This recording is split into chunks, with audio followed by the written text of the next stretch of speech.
Long time no see. Yep. I'm just taking a moment to blog a little bit about what I've been doing lately.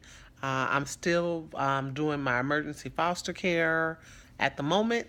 Um, and my online store is doing pretty good. Still selling those bath bombs and lotions and natural products, skincare products. Did pretty good around the holiday, so I was happy about that. Thankful, thankful, thankful.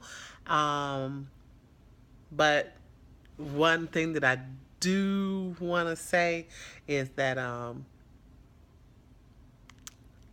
with this emergency foster care, I really adore the neighborhood that I live in. They've cherished and put their loving arms around these kids. I didn't realize there was this many. Well, it's five or six foster homes in my community. And they all found each other. Those foster kids gravitated to mine and showed them about the neighborhood. um, they, because kids are able to talk to other kids more freely than they can talk to us. So the oldest was very interested in getting baptized because they've gone through so much, and he made a statement about not believing in God and stuff, and I give him his space, and I said, I can understand why you would feel like that, because he was like, well, because if there was a God, I wouldn't have gone through all of this. And I told him, you know what, I really do. I understand how you can feel like that. I said, I'm so sorry that you feel like that, but every time I take a breath, it's always a reminder to me that there is one. And like I said before, I'm not a religious person. I'm a spiritual person. Um, but he went the other way. He became a very religious person since our that conversation. And some of the kids that he's hanging around with, they go to our neighborhood church down the street. And he wanted to go to a Bible study.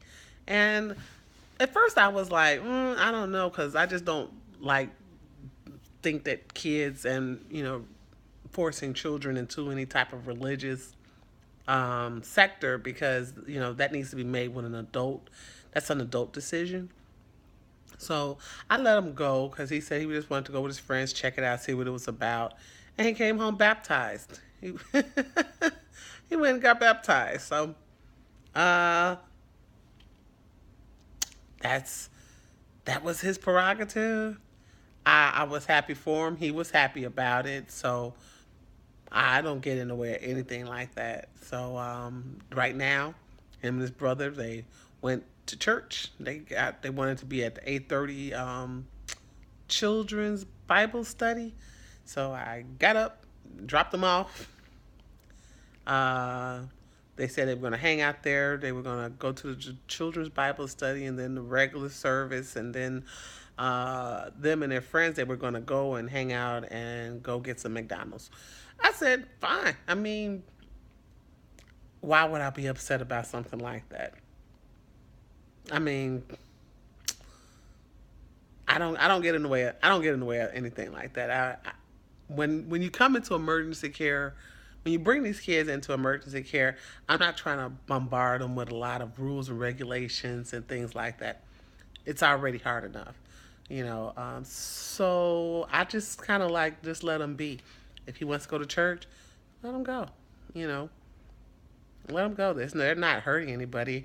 I've already been there.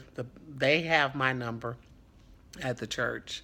In the event that they act out, the mother, what is it, the church mothers, uh, they know how to get in contact with me. The library knows, they already know me. I'm already known. I just put my face to the kid because they know I could have any type of kid, any amount of children at any given time.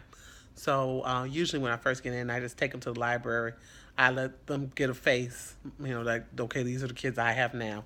So they already know how to get in contact with me. The police department knows me. They know about me and my kids. Um, I've only had one runoff, but it was just so funny because she turned herself back in over here so that she can come back here because she didn't want to go to another place. I don't know. I think it was time for her to go. Well, it was. It was time for her to go. They found a home for her and she didn't want to go, so she ran off. And then she turned herself back in after they got tired of looking for her. And then she thought that they were going to put her back in my house because she just wanted to stay here with me. And I told her that's just not how that works. But I was flattered. It's kind of cool. It's kind of cool that my children adore me as much as they do, and it's a gut wrenching because I get attached to them as well. Um, because it's sort of like as soon as you get into a good flow, a good rhythm, then it's like, okay, we found a home for them, and then they got to go, and they're like, wait a minute, what? And I'd be like, oh wow, time's up, huh?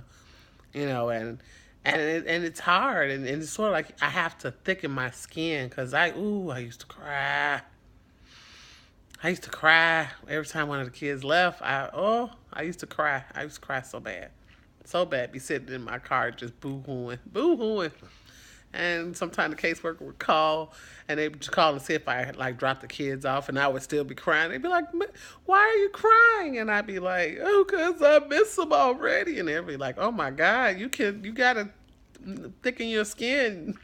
And I'd be like, so one of my boys is he's getting ready to go. We got we're down to our last couple of days, and I'm trying to mentally prepare myself because you know it's sort of like he's looking. I know he gives me a lot of hugs now and everything. He doesn't want to go. He's already wrote a note to God, asking could he just stay here. But I know that the powers that be in DCFS have other they have other plans for him. So I just have to stay strong, prepare him. Today, when he gets home from church, we're going to do some painting because he wants to have something that reminds him of his time here that he can take with him and hang up, in his next bedroom. So we're gonna work on that when he gets back. Uh, and I mean, it's good to have rituals like, things that you do when you get new kids in your home. It's good to have, like me, I like to take the kid, they get their own pillow.